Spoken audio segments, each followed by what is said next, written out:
Welcome back to Power and Politics. Al-Qaeda confirmed today the death of Osama bin Laden, and then they vowed revenge on the U.S. Now, the American killing of Osama bin Laden in Pakistan earlier this week raised a lot of questions. It outraged some in the Muslim world as well. What does bin Laden's death mean? Could this death lead to a rebirth of Al-Qaeda's influence? Let's take this to our higher power.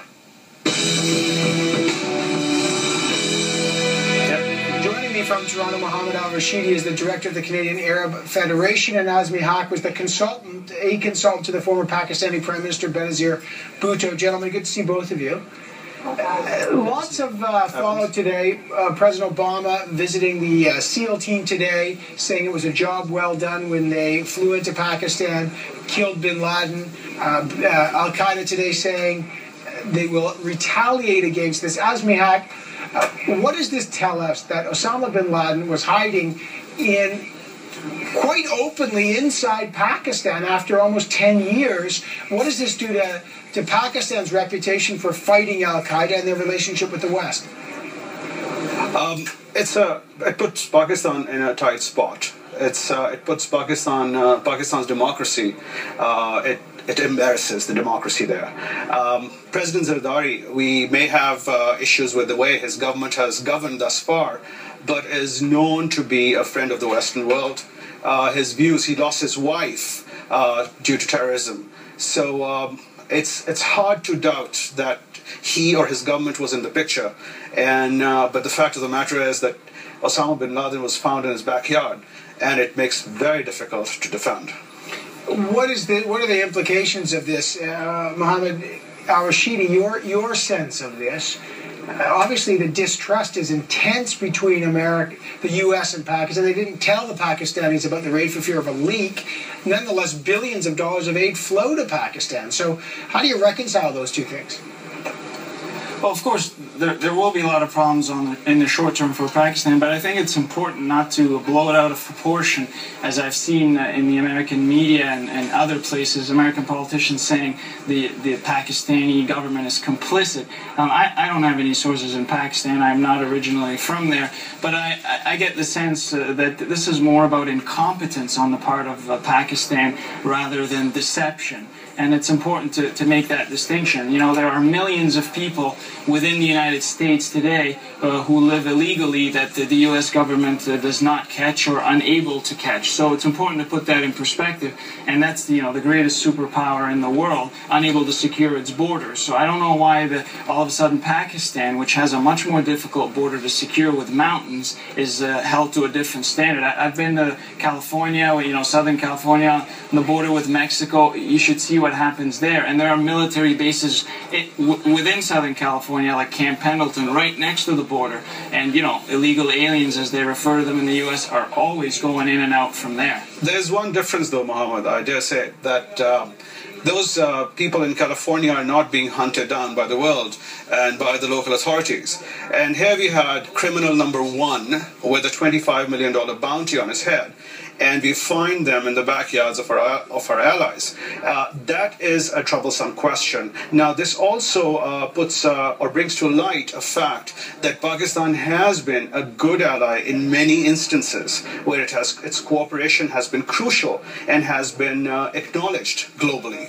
And I think that this is a moment to understand the complexity of how Pakistan is being governed and has been governed. Let's not forget that we've had a dictator there, General Musharraf's case, who was a darling of the Western world, and who played this double game, whereby he would cooperate on one day and not on another to maintain his relevance. Now is a good time, I say, that Pakistan is a low-hanging fruit in the Islamic world, which has democratic tradition, which has never voted for fundamentalists in Pakistan's entire checkered history and its play with democracy. And no matter how good or bad democracy has been there, it has never voted for fundamentalists. So Pakistan's democracy is the low-hanging fruit or the lowest hanging fruit in the Islamic world, whereas Pakistan's military has had, it's complex because initially, because of their doctrine of strategic ideological depth, they have been dealing with the jihadis as allies, and now they're required to undergo this paradigm shift,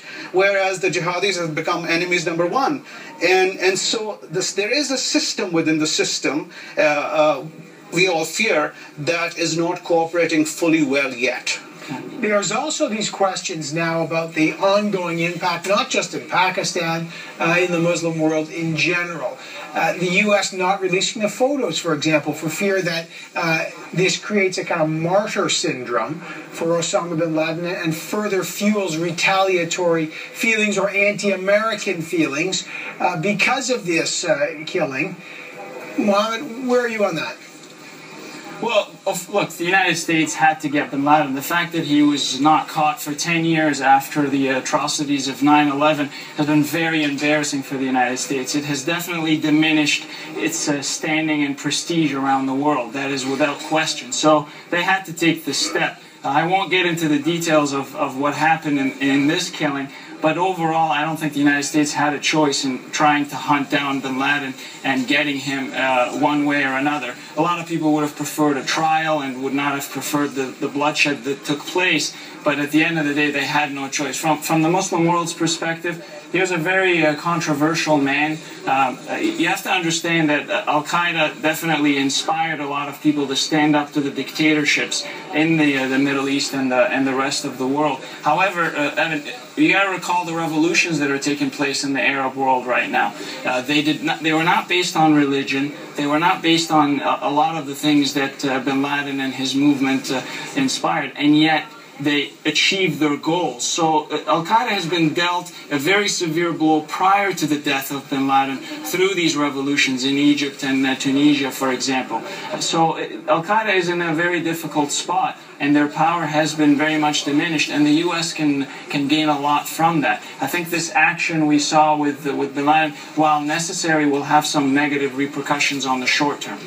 Azmi, Regarding the release of the photos, I mean, we live in the Western world, and one of the traditions here is of transparency, and people want to know, and they want to know what's happened, they want proofs. I mean, there's a tradition for it, and therefore I feel that at some point the real photos will come out somewhere. They would be released at some appropriate time, but the decision of not to release them now is a political call that President Obama has made. Personally, I think it's a wise call, because number one, at the end of the day, who wants to see gruesome photos? And number two, if they're going to incite a reaction either here in the Western world or in the Islamic world, which is going to be negative, those photos are not really serving a positive purpose. Right, I agree with that. I think they need to be held at least for a while, because you don't want to inflame things further.